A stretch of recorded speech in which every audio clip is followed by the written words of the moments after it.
পুলিশের খেলাটা আর একটু জোরে মারতে হবে, বল জোরে মারতে হবে, ক্রিকেট বলটাও জোরে মারতে হবে, ফুটবলটাও জোরে মারতে হবে। আর সেই কাজটা শুরু হবে ভোটার লিস্ট থেকে। আর চুকিটকিট খেলাও হবে, সুইমিংও হবে। মমতার মুখে ফের খেলা হবে নিদান। 2026-এর খেলাটা আরো জোরালো করতে হবে। খেলাটা কি নিয়ে হবে সেটাও জানিয়ে দিয়েছেন মুখ্যমন্ত্রী। নিজে মুখেই বলেছেন 2026-এর খেলাটা শুরু হবে ভোটার লিস্ট থেকে। তাহলে কি 2026-এর ভোট রহস্য লুকিয়ে থাকবে ভোটার লিস্টে? প্রশ্নটা তুলছেন সাধারণ মানুষ। তার সঙ্গে তিনি জানিয়ে দিয়েছেন খেলায় যারা ভালো কাজ করবেন তাদের পদোন্নতি হবে। আমি যে কথাটা বলতে চাই,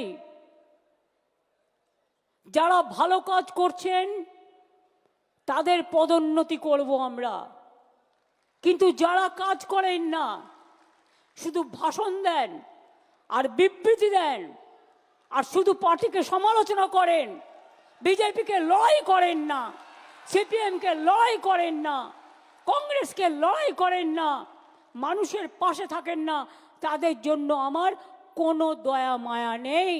আমার দয়া মায়া আছে আমার মাটির ঘরের ছোট্ট কর্মীটার ওপরে, যে কর্মীটা বুক দিয়ে জোড়া ফুলকে আগলে রাখে। মুখ্যমন্ত্রী এর আগে এক দলীয় বৈঠকে বলেছিলেন কোনো প্যাক ফ্যাকের কথা শুনবেন না, কিন্তু সেই মমতা বন্দ্যোপাধ্যায় দলের মহাসমাবেশ মঞ্চ থেকে জানিয়ে দিলেন এখন যে প্যাক কাজ করছে সেটা পিকের আইপ্যাক নয়। তিনি আরো বলেন কাজটা সবাই মিলে একসঙ্গে করতে হবে। রাজনৈতিক বিশ্লেষকদের কথায় এই বক্তব্যে কি বোঝাতে চেয়েছেন মুখ্যমন্ত্রী? পিকের আইপ্যাক এটা নয়, ওরা অন্য জায়গায় কাজ করে, ও একটা রাজনৈতিক দলও করেছে, এ একটা নতুন টিম, সবাই জানে। এদের কোঅপারেশন করতে হবে, এদের নামে উল্টোপাল্টা বলা বন্ধ করুন। তার কারণ আপনাদের বুঝতে হবে যে কাজটা সবাইকে মিলে একসাথে করতে হবে। তার দলীয় কর্মীরা যে কতটা সৎ তার নিজের মুখেই বললেন মুখ্যমন্ত্রী। মমতা জানান অনেক জায়গায় মিষ্টির প্যাকেট গেছে, তবে সবাই খারাপ তা আমি বলবো না। এর থেকে তিনি স্পষ্ট করে দিলেন তার দলের কর্মীরা কাটমানিতে বিশ্বাসী, এমনটাই মত বিশেষজ্ঞদের।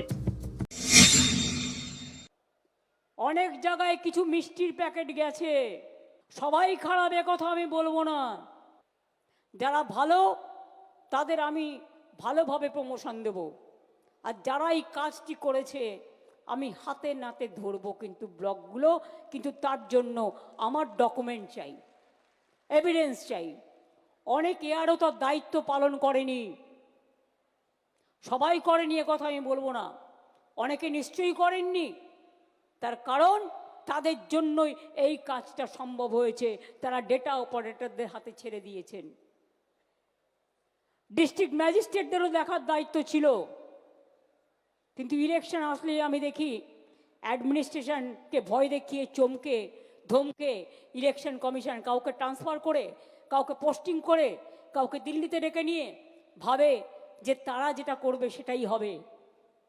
ওদের তো আয়ু 2 মাস না 3 মাস, তারপরে তো 5 বছর আমাদের হাতে থাকবে। এত ভয় পাওয়ার কি আছে? এত চিন্তা করার কি আছে?